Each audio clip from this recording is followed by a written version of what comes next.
comment la chirurgie esthétique peut améliorer l'amour de soi, mais aussi détruire l'estime de soi. Bienvenue sur Ambea, la chaîne experte pour trouver sa voie. Je suis Déborah Chapelle, votre coach experte en communication, et aujourd'hui j'avais envie de faire un focus sur un sujet qu'on n'aborde jamais, la chirurgie esthétique, et en quoi elle peut être bénéfique à l'amour de soi, mais peut détériorer fortement l'estime de soi. Avant de poursuivre, je vous invite à liker la vidéo, à vous abonner à la chaîne si bien évidemment ça n'est toujours pas fait, et à partager un maximum auprès de vos amis, de vos familles, de vos collègues, afin qu'elles puissent être des personnes cohérentes avec qui elles sont et deviennent inspirantes. Donc, en quoi la chirurgie esthétique améliore l'amour de soi? On a tous et toutes finalement un rapport assez délicat avec notre image. On est tous, toutes vulnérables. Et finalement, quand on y pense, ça nous est tous arrivé, ou tout arrivé, de dire bon bah voilà, moi j'aime pas ça chez moi. Et les autres vous disent mais n'importe quoi, c'est très beau, etc. Ce qui est assez, je trouve marrant à souligner, c'est que finalement, dans l'image de soi et les complexes qu'on peut avoir, ce qui importe, c'est pas tant l'image des autres, c'est plus ce qu'on renvoie à nous-mêmes. Ensuite, il faut prendre conscience aussi que nous avons tous des défauts qui nous complexent et que nous vivons extrêmement mal.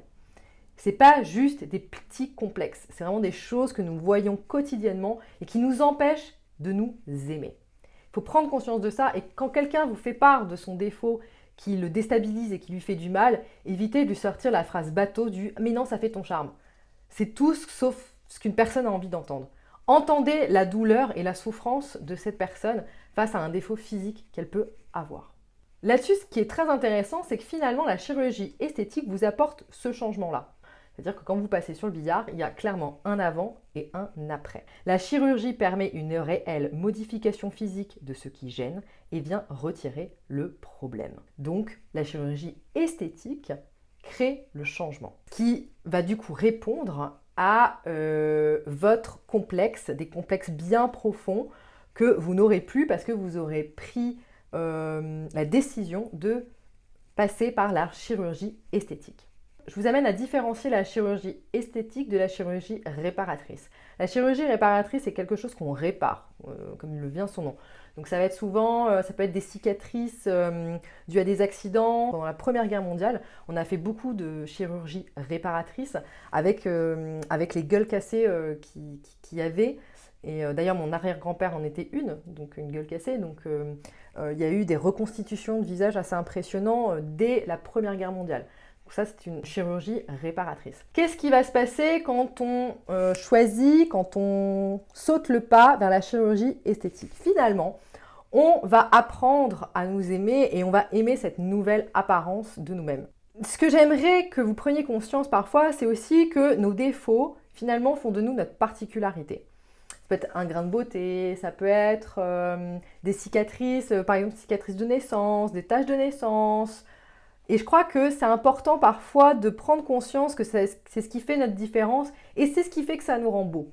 Après, si vraiment vous êtes complexé par cette particularité, j'entends et je comprends complètement, et je ne porterai jamais de jugement valeur sur le fait que vous fassiez recours à la chirurgie esthétique. Et à la fois, j'ai vraiment envie que vous preniez conscience que nos particularités sont le témoin de notre histoire. Et que parfois, il suffit en fait d'apprendre à s'aimer. Et pour ça, il y a différents types de coaching qui pourraient vraiment répondre à votre problématique. Retenez que l'estime de soi se construit dans l'adversité. Et c'est là que la chirurgie esthétique peut jouer un rôle destructeur sur l'estime de vous-même. En passant sous le bistouri, c'est une partie de vous-même que vous effacez au lieu d'apprendre à lui faire de la place et à l'aimer. Prenez conscience de ça. Il y a un moment donné, il y a quand même des chirurgies qui, déjà d'une, se passent mal et qui ne peuvent pas... Enfin, il y a des choses, on ne peut pas revenir en arrière. Vous vous mettez du Botox dans les lèvres ou sur le front, ça finit par s'enlever en fait. Donc bon, que vous le fassiez une fois, 2 fois, 3 fois, je veux dire par là, c'est pas le genre de chirurgie qui peut avoir des conséquences dramatiques sur l'avenir. Par contre, il y a des chirurgies que beaucoup ont fait. Ça peut être le nez. Souvent, on parle beaucoup du nez. Le problème du nez, c'est que c'est vraiment une partie de notre corps qui est au milieu de notre visage et qui, je pense, donne un côté assez hétérogène à notre visage. Alors, je ne vous dis pas de ne pas vous refaire le nez, c'est pas ce que je vous dis. Ce que je vous dis, c'est juste de prendre conscience qu'il va vraiment y avoir un changement et que parfois il est arrivé que des personnes qui se sont refait le nez ne se sont plus reconnues et ne s'aimaient plus. Donc déjà, moi je vous conseille vraiment de vous faire accompagner sur l'image de vous-même pour vraiment être sûr et certain que derrière vous pouvez aller vous faire retoucher des parties de votre corps pour vous sentir mieux et pour vous aimer. Finalement, la chirurgie esthétique, c'est un choix entre soi et soi-même. Il y a vraiment beaucoup de célébrités qui ont regretté leur chirurgie esthétique. Et puis moi, je pense que tout dans la vie, c'est une question de balance et d'équilibre. Je suis désolée, mais quand je vois une jeune fille nommée Kylie Jenner qui a commencé à se faire de la chirurgie esthétique à 17 ans, enfin, à 17 ans, elle ressemblait à une femme de 25 ans. Enfin, elle ressemble plus à ce qu'elle est. Vous voyez, moi, je trouve ça hyper choquant. Et je me dis, en fait, cette personne-là, cette femme-là, cette jeune fille-là, elle ne s'aime tellement pas qu'elle s'est remodelée complètement tout son corps, quoi. Pour essayer de s'accepter. Et en fait, vous apercevez que plus vous allez dans l'excès, plus vous continuez en fait à en faire. Donc en gros, vous êtes quoi? Vous serez jamais satisfaite. Et c'est là que la chirurgie esthétique, pour moi, dans mon monde à moi, dans ma carte du monde à moi, peut être néfaste à l'estime de soi. Apprenez déjà à vous aimer. N'hésitez pas à vous faire accompagner. Vraiment. C'est très très important. Identifiez votre unicité, même dans votre physique. Vous êtes belle telle que vous êtes. On peut avoir des complexes. Je suis la première à avoir des complexes. Et je suis la première à pouvoir faire recours de temps en temps à de la chirurgie esthétique. Et pour autant, je me dis que je serais 100 fois plus fière de moi d'avoir par exemple avoir le corps que je rêve parce que j'ai fait du sport, parce que j'ai fait des efforts, parce que j'ai été persévérante, plutôt que de passer sur le billard.